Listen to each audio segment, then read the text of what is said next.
আসসালামু আলাইকুম। আশা করি সবাই কেমন আছেন। নিশ্চয়ই ভালো আছেন যে যেখান থেকে দেখতেছেন।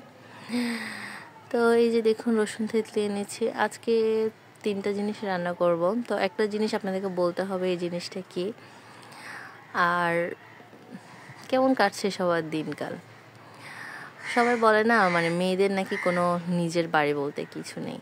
আসলেই সত্যি, কিন্তু এর মধ্যে যদি বিয়ের পরে তার শ্বশুর শাশুড়ি বলেন, হাজবেন্ড বলেন, সবাই তাকে বেশি ভালোবাসে, তখন একটা মেয়ে ওই শ্বশুর বাড়িটাকে না নিজের বাড়ি মনে করতে থাকে। মেয়েরা রাজরানী তখনই হয় শাশুড়ি যখন তাদেরকে অনেক ভালোবাসে, নিজের মেয়ের মতো করে আদর করে রাখে।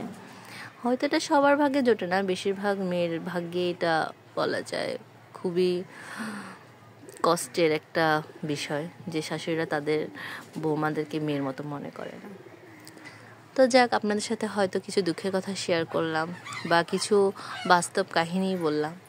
তো এই যে দেখুন এখানে চিংড়ি মাছ ভাজে নিচ্ছি। আমার আম্মু বলে যে আমার হাতের মাছ ভাজা খুব মজা হয়, সেই জন্যই আসলে আম্মুর আবদারটা পূরণ করার জন্যই করলাম। হয়তো এগুলো মিস করব, আম্মুর কাছে হয়তো বেশি দিন নেই, দিনগুলো খুব মনে পড়বে। যাক, মেয়েদের বিয়ে হয় পরের বাড়িতে চলে যায়, এটাই বাস্তবতা। তো এখানে এই যে বেশি করে পেঁয়াজ দিয়ে চিংড়ি মাছগুলো ভেজে নিচ্ছি। আপনারা কি দিয়ে খেলেন অবশ্যই জানাবেন, বা কি রান্না করলেন। আর এখানে কিছু মূলার শাক কেটে নিয়েছি, আব্বুর পছন্দের, সাথে কিছু মূলা ক্ষেত থেকে এনেছে, এগুলো কুচি কুচি করে কেটে নিলাম। আর এই যে আমার চিংড়ি মাছটা ভাজি হয়ে গেছে। আমার আব্বু আবার মূলা শাক চিংড়ি মাছ দিয়ে, মূলা শাক নারকেল দিয়ে খেতে খুব পছন্দ করে। আপনারা কীভাবে খান জানি না। তো এখানে আমি রসুন পেঁয়াজ দিয়ে দিচ্ছি, আর যে শাকগুলোকে আমি লবণ দিয়ে ভালো করে কষিয়ে নেব, কারণ যাতে পানিটা না থাকে। শাকের থেকে প্রচুর পানি বের হয়, ওই পানিগুলো ফালাবো না, ওই পানিগুলো দেখতেই পাবেন কী করি। তো এই যে আমি যে ভালো করে নেড়ে নিচ্ছি। তো এখানে আমি ভালো করে কষিয়ে নেব। তো এই যে ভালো করে কষাচ্ছি।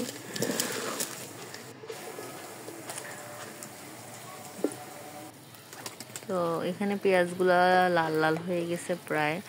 তো আমি কষলানো শাকগুলো দিয়ে দেবো এখানে। আমার আব্বু এই শাকটা খুব পছন্দ করে, মূলার শাকটা সে তার খুবই পছন্দ বলা যায় এই শাকটা, সাথে মূলা দিলে। তো আমি পানিগুলো আলাদা করে রেখেছি, আর এখানে যে শাকগুলো দিয়ে দিলাম। এই যে এই পানিগুলো ফালাবো না, এই পানিগুলো যে রেখে দিব। তো ওইখানে সাথে নারকেল দিয়ে দিচ্ছি, নারকেল দিয়ে ভালো করে নেড়ে দিব। আর আমি শাক কিন্তু বেশি ভাজি না, আমার মনে হয় যে শাক বেশি ভাজলে কালার নষ্ট হয়ে যায়, তো সেই জন্য শাক বেশি ভাজবো না। তো এই যে প্রায় শাক রান্না শেষ বলা যায়। আর এখানে আমার আম্মু রুই মাছ দিয়ে আলু দিয়ে টমেটো দিয়ে রান্না করছে, এটা দুপুরের। আর এখানে দেখুন আমার বাচ্চাটা খেলতেছে, তো ফাঁকে ফাঁকে ওকে একটু দেখলাম আর কি, ও কী করে ওর নানুর কাছে। তো এই যে সে খেলাধুলা করতেছে। আর এই যে আমি মাংসগুলো ধুয়ে নিচ্ছি। এটা কিসের মাংস অবশ্যই আপনারা বলবেন, দেখি বলতে পারেন কি না।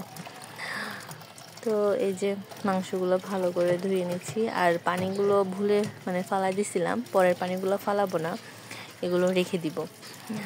তো এই যে ভালো করে পরিষ্কার করে ধুয়ে নিচ্ছি।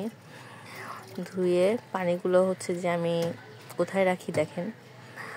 তো এখানে যে চিংড়ি মাছ আমার আম্মু শুটকি দিছে, আর এই যে পানিগুলো এখানে রাখবো, কারণ এগুলো গাছে দিবে। আমার আম্মু চাল ধোয়ার পানি, বিভিন্ন সবজি বা যে কোনো পানি, মাংস বলেন মাছ বলেন, এগুলোর পানি রেখে দেয়। তো এখানে আমি মাংসটা রান্না করব, যার কারণে পেঁয়াজ কাঁচামরিচ দিয়ে দিলাম। অল্প মাংস দেখে আমি জিরা বাটাটা ব্যবহার করলাম না, মাংসের মশলা দিয়ে রান্না করব। তো এই যে সামান্য পরিমাণে লবণ দিয়ে দিলাম। আর আমার ছোট পেজটি বড় করার জন্য আপনাদের সহযোগিতা লাগবে, আমার পাশে থাকবেন, আমাকে সাপোর্ট করবেন। তো এখানে রসুন বাটা দিয়ে দিচ্ছি ভালো করে। এই যে ভালো করে রসুন বাটা দিয়ে এখন যে মরিচ, হলুদের গুঁড়া, তারপরে যে রাঁধুনি মশলার প্যাকেট, মাংসের মশলার প্যাকেট, ওখানে একটু করে দিয়ে দিচ্ছি। তো ভালো করে হচ্ছে যেগুলো নেড়ে নেব, সামান্য পরিমাণে পানি দিব।